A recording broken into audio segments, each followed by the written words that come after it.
Your life feels like chaos because you keep trying to change everything overnight, and your brain keeps rejecting it. You set massive goals, commit to total transformation, then collapse back into old patterns by Thursday. You think you lack discipline. You don't. You lack a system that your brain can't resist. The Japanese figured this out centuries ago, not through willpower or motivation, through 7 stupidly simple habits that hijack your brain's resistance to change and turn ordinary people into unstoppable machines. I'm about to break them down one by one, show you why they work neurologically, and give you the exact micro steps to install them in your life starting today. If your head is racing at 1,000 miles per hour and your life feels like controlled chaos, it's not bad luck. You've been in survival mode for months without realizing it. These 7 habits pull you out. Let's start. Kaizen. It means continuous improvement, but everyone gets this wrong. They think it means improve a lot every day. It doesn't. It means improve 1 every day. Not 50, not new me in 24 hours, 1%. So small your brain doesn't even notice. Here's why this works. Your brain hates big changes because it sees them as threats. When you commit to going to the gym 5 times a week after not working out for 6 months, your brain interprets that as a survival risk. New routine means new energy expenditure means uncertainty. So it hits the brakes. That's not laziness. That's your brain protecting you from perceived danger. Kaizen bypasses this. You don't commit to 5 gym sessions. You commit to 1 push-up. 1. That's so small your brain can't justify resistance. You do 1 push-up today. Tomorrow, maybe 2. Next week, maybe 5. 6 months later, you're training 4 times a week, and it never felt like a battle because you never triggered your brain's threat response. I applied this to writing. I wanted to write daily but kept failing. Committing to 1,000 words felt overwhelming. So the first committed to 1 sentence. Just 1. Some days, I wrote 1 sentence and stopped. Most days, starting with 1 sentence, led to 500 words because the resistance was only to starting. Once the first started, momentum carried me. 1 year later, I'd written more than any year prior, and I never forced it. Find the smallest possible version of what you want to do. 1 minute of meditation. 1 page of reading. 1 email cleared. Make it so small you can't say no. The person who starts big quits. The person who starts small wins. Ikigai. It means reason for being. Westerners obsess over finding their passion. The Japanese focus on finding the intersection of 4 things. What you love, what you're good at, what the world needs, and what you can be paid for. Passion without those other 3 is a hobby. Ikigai is where all 4 overlap. Most people are miserable because they're doing something that hits 2 of the 4 and wondering why it feels empty. You love it and you're good at it, but no one will pay you. Or you're paid well and the world needs it, but you hate it. Ikigai says you need all 4, or you'll always feel like something's missing. Here's how to apply this. Stop chasing passion. Start mapping your 4 circles. What do you actually enjoy doing? What are you naturally better at than most people? What problems do people actually need solved? What will someone pay money for? The overlap is your ikigai. It might not be sexy. It might not be your dream. But it's sustainable, fulfilling, and it won't leave you burnt out in 2 years. Harahachibu. It means eat until you're 80 full. Sounds irrelevant to mental toughness until you realize this is training your brain to delay gratification and tolerate discomforts.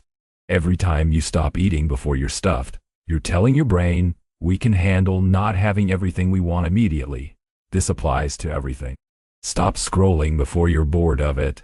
Stop working before you're completely drained. Stop talking before you've said everything you want to say. Leave 20 in the tank. This builds the muscle of restraint. Most people are weak because they indulge every impulse immediately. Your brain learns it controls you. Harahachi-bu teaches your brain that you control it. Shinrin-yoku. It means forest bathing. Spending time in nature without purpose. Not hiking for exercise. Not walking to get somewhere. Just being outside. Studies show 20 minutes in nature lowers cortisol, reduces anxiety, and resets your nervous system. Your brain is overstimulated by screens, notifications, noise, and artificial light. Nature is the antidote. You don't need a forest. A park works. Sit outside for 20 minutes with no phone, no music, no agenda. Just exist. Your brain will resist because it's addicted to stimulation. Push through. After 2 weeks of this daily, you'll notice you're calmer, you sleep better, and your baseline anxiety drops. This isn't hippie nonsense. It's neurological regulation. Wabi-sabi. It means embracing imperfection. Western culture is obsessed with perfection. Perfect body, perfect career, perfect Instagram feed. That obsession is why you're paralyzed. You don't start because you can't do it perfectly. You don't ship because it's not flawless. Wabi-sabi says imperfection is beautiful. Done is better than perfect. I used to rewrite the same paragraph 15 times. Nothing ever got finished because nothing was ever good enough.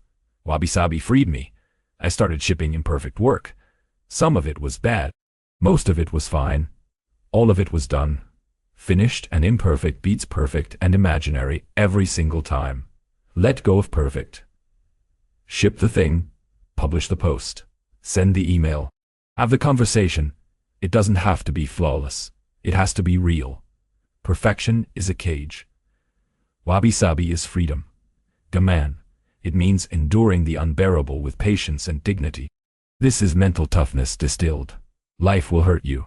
People will disappoint you. Plans will fail. Gaman says you endure without complaint, without quitting, without letting it break you. Western culture tells you to avoid discomfort at all costs. Gaman says discomfort is where you build strength. You don't run from hard things. You face them, endure them, and come out stronger. This isn't toxic positivity. It's the recognition that most things worth having require enduring things that suck. Training hurts. Building a business is exhausting.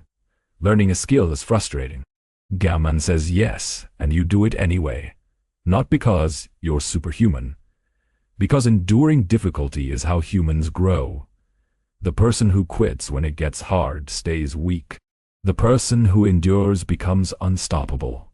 Kintsugi. It means golden repair. When a bowl breaks, instead of throwing it away, Japanese artisans repair it with gold. The cracks become part of the beauty. The bowl is more valuable broken and repaired than it ever was intact. Apply this to yourself. You've failed. You've been hurt. You've made mistakes.